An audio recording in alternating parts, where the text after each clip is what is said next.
Hey guys, how's it going? You are listening to Confessions of an Actor. I'm your host, Tamara Brosimova, and here with me is, oh my God, okay, what's your last name? I'm sorry. SCIGLIMPAGLIA, Rob SCIGLIMPAGLIA. Okay, you gotta say that. Yes. You can say Paglia because that's my Pagnia. Paglia is my stage name. SCIGLIMPAGLIA is my real name. Okay, what's the last name again? Paglia. Pagnia. Paglia. Paglia. Paglia. Okay. That's my stage name. You just introduce yourself. How about that? Yeah, that's fine. Hi, I'm Rob SCIGLIMPAGLIA. Yeah. So, Robert, tell me about yourself. Sure. Yeah, let's see. I'm a husband, father, softball coach. I'm an attorney. I'm an actor, voiceover artist, and I'm a best-selling author. I wrote the book Voiceover Legal. Oh my God. So that's me in a nutshell. That's awesome. You got a lot of things going on. I love it. I do. Yeah, and I'm a producer, film and TV too. So I forgot that one. Oh, that's amazing. When did you get started in the industry? I started representing entertainment acts back in the 90s when I became a lawyer. And me personally, when I started going in front of the camera, that was back in the mid 2000s. I started as a voiceover artist and pretty quickly moved over to on camera. Mm-hmm. So now I do both act and I do voiceovers, and I started producing back in 2015. Yeah. So yeah. So how do you find time to do all that?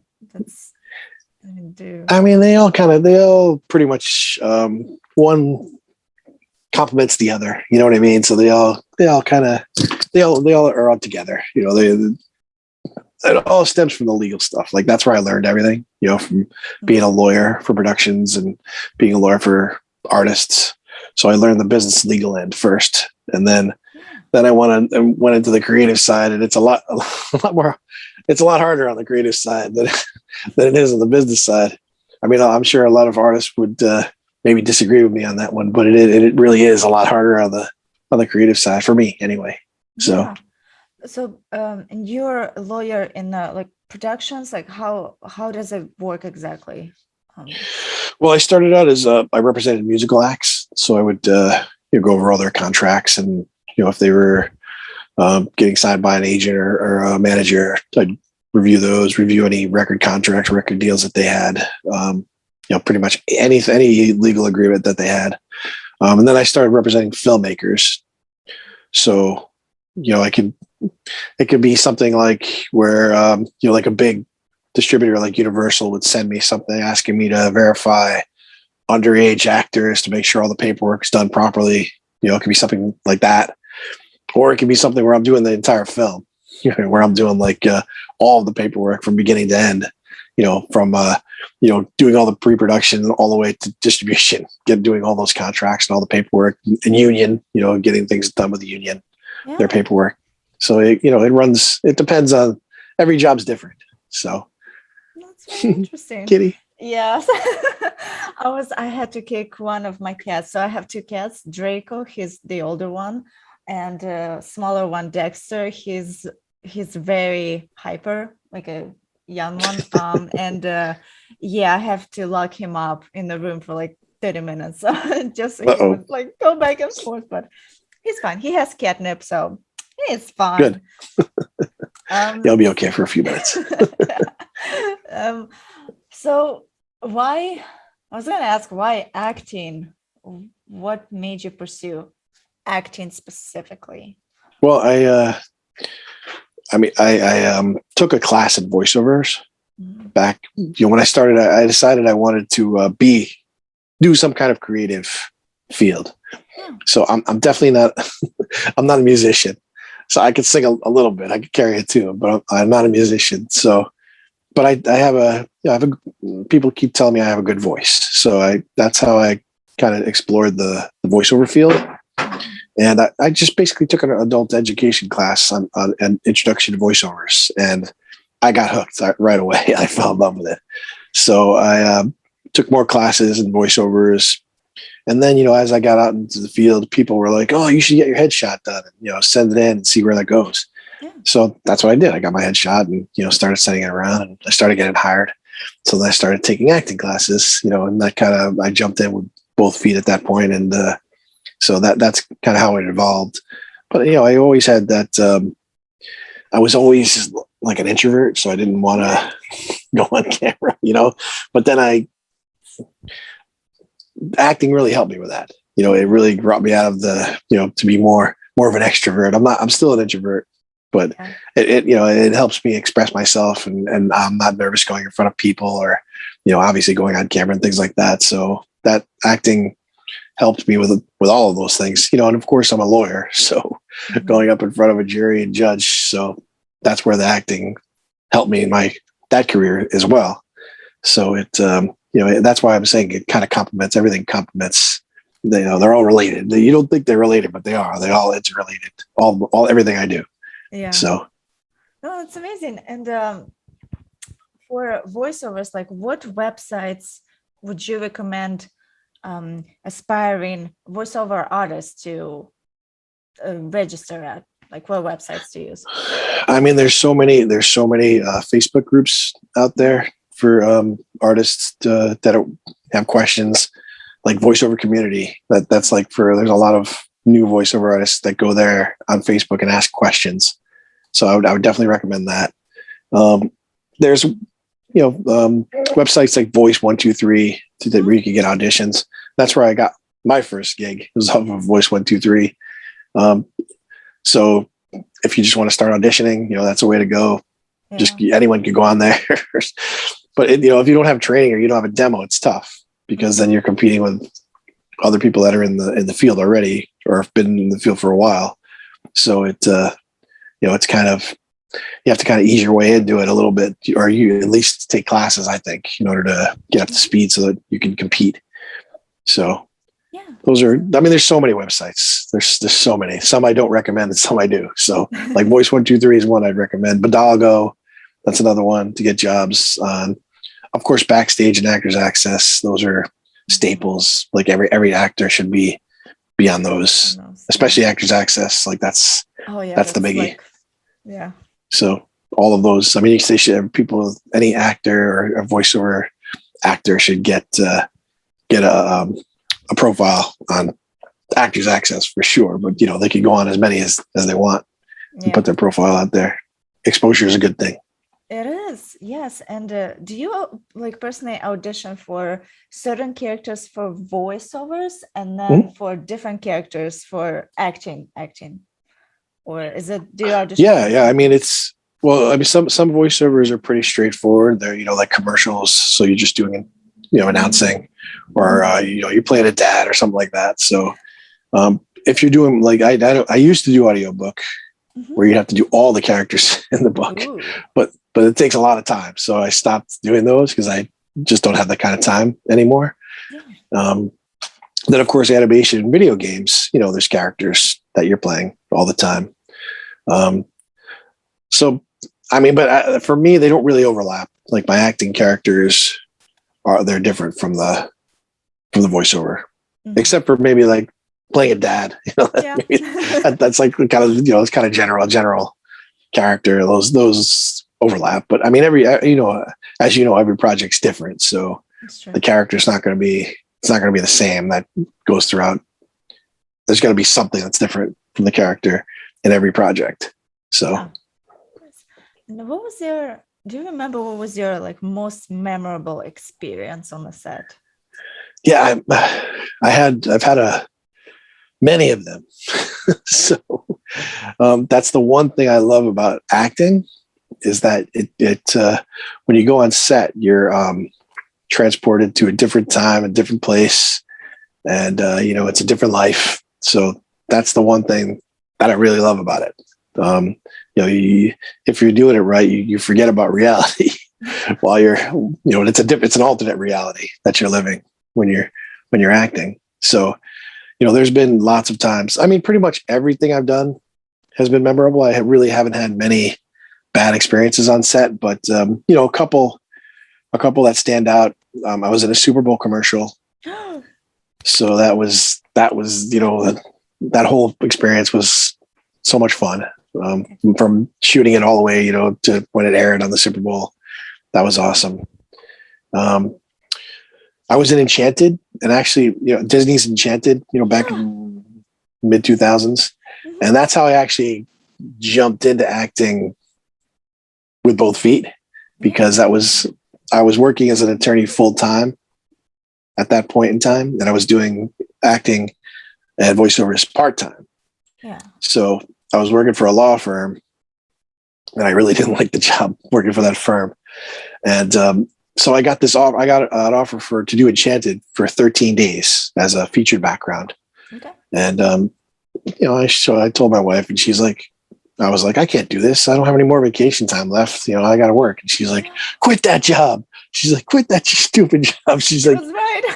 it's Disney. You got, how many chances are you going to have to be in a Disney film? And, we could show it to our grandkids if you make it in the film, and which I did. So that was an awesome experience, because, that was when Amy Adams was just starting out. Yeah. James Marsden, Idina Menzel, Susan Sarandon was in that, Patrick Dempsey, and I was there 13 days, so there was a lot of times we talked a lot to the A-listers that were the stars that were in it. And the first week was that dancing, the dancing. I was in the ballroom scene, the whole dance routine. Yeah. So I was standing like right there. They put me right there on the floor. Mm-hmm. And I got to watch that whole dance routine, and it really was magical. I mean, that was a great experience.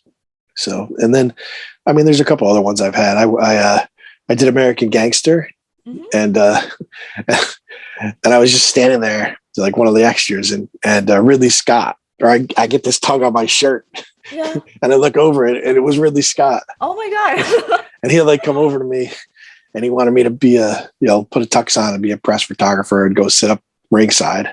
Yeah. So that was amazing, and he's an amazing director. Yeah. Yes. Very nice. And he, I understand why his films are so great, because he really pays attention to those details, like he came over to me personally, and then I'm doing taking pictures. Right. And he comes over, and he says, okay, I want you to lean over like this, and I want you to take a picture of Russell over there, Russell Crowe. Yeah. And he's like, that's how I want you to tilt the camera like this. So he gave me specific directions, him personally. Yeah. It wasn't the AD, it was him. Yeah. So that was a great experience. I got to see Denzel Washington, how he works. Mm-hmm. It's amazing. And then I worked on The Irishman. So I got to work with Al Pacino and Robert De Niro, right in my scene. So that was awesome. So, those are some of the perks. Yeah. Were they did they seem intimidating? No, not at all. Not at all. They were, Robert De Niro was sitting there talking to all of us right here. Aww. Al Pacino was across the room, so I didn't talk to him much, because he was over there, but he was talking to the extras over there too. So yeah. It was, and I don't just do extra work. I do a lot of lead parts too, but those are the ones obviously where it's you got the star, so it's the glitz and glamour that everyone pictures. So that's why I think obviously it's memorable. That's the reason why it is, because of them. Yeah. So it's amazing. Anyway, and do you remember your very first audition? I do. Yeah. My very first audition actually was a voiceover audition. Mm-hmm. So, and then I remember my first on-camera audition, and the thing that struck me was how different they are. Yeah. Because, voiceover, I actually did my first audition from my home studio. Mm-hmm. So I just recorded it myself, where the on-camera was in person. So, and voiceover, I could read off I have a script, that I have in front of me that I can reference. Yeah. Where on camera it was a monologue. I was trying to do a monologue, and I totally blew it. I forgot the lines like third line through. So it it was a good learning experience. I'll put it that way. But and it also taught me that voiceover is different than acting, and that I needed that voiceover training was not going to be enough to do on camera. So I started taking classes, more classes. I took a couple of little minor community theater classes before I had done that audition, but then I really got into really serious acting training after that, because I realized I needed it. So that was, the voiceover audition was great because I got the gig, but the camera one wasn't so good. Oh yeah, in person ones they can be very nerve-wracking, nervous, but they're exciting at the same time. And it's not the same as self-tapes, because self-tapes you're there in the comfort of your own home, but in-person auditions, they give you that adrenaline and I either get it or don't. And that's the part I needed to have with training with, because with that the adrenaline and the nerves, that's what makes me anyway forget my lines. You know what I mean? So I needed to conquer that, and that's I did it by going to class and just doing a whole bunch of scenes and a whole bunch of monologues, and then you still get the little nerves, but it's or me, I still get the little nerves, but it's controlled, and it's like I'm not thinking about it. So I'm not then in the lines. I don't forget the lines because I'm not so uptight thinking about those things. So, but it's hard to conquer that for sure. True. What was the first ever role that you booked? Yes, as a lead or a supporting character. So the first role I ever booked when I first started this whole journey was as a voiceover artist, and it was a big role. I did the dubbing for American Experience, the American Experience TV series. Yeah. So there was a show that it was about the Palestinian hijacking that happened back in the 70s. Oh. So I just did I did an audition on Through Voice 123, and I had to go into the studio for that one. And it was at Broadway Sound, right at Radio City. That's where I went in, and I recorded. There was two voices, one was a French Red Cross. Yeah. The head of the Red Cross, he was French, and then it was one of the pilots. Mm-hmm. So I had to do the English they filmed them in their foreign language, and I had to do the English, where they give you the subtitles and they have it's the English dub. So that was my first gig. So that was a decent gig right off the bat. My first on camera, I had a couple of background, like Enchanted, and then I started doing student films. So I did several student films, and I was lead in those, and that was another way for me to learn how everything worked, and learn how to help me with what I was talking about before, learning lines and nerves and everything. Yeah. So, and and then it just, from there, I guess I just started booking. I started booking TV stuff, principal stuff. I did a lot of TV, smaller parts in films. I had several smaller supporting roles in films, and now I kind of I produce, so that I can produce films that I can play the lead in, that for parts that I really want to do, parts that kind of stretch me more. So that's what I've been doing for the past few years. So, and I did a couple of shorts that actually won almost 100 awards in festivals. So I try to pick good material that that stretches me as an actor, and it's not silly stuff. So it's more serious material. Yeah. So that's what I'm doing now. That's cool. So let's talk about fun stuff. Yeah, no, very much so. And let's talk about goals. What are your goals for this new 2022 year? That's a good question. So my the production side of things are starting to take off a little bit. I just sold a documentary on boxing that we shot last year. We sold it for a decent amount of money. So that'll be on hopefully HBO or Showtime. But I'm going down to Atlanta in a couple weeks to interview Evander Holyfield. He's going to be the last, he's our A-lister. He's the last person that we're interviewing for this documentary. And then you'll get edited and go out. So I'm looking forward to that. And I also have three TV series. One, we have the full pilot done. The other two, we have the sizzles done. So we're trying to get those. Actually, two of them have the pilot done, and one of them has a sizzle.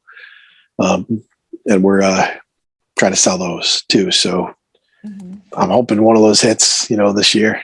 And then that's my goal. So I want all of them to hit this year. That's my goal.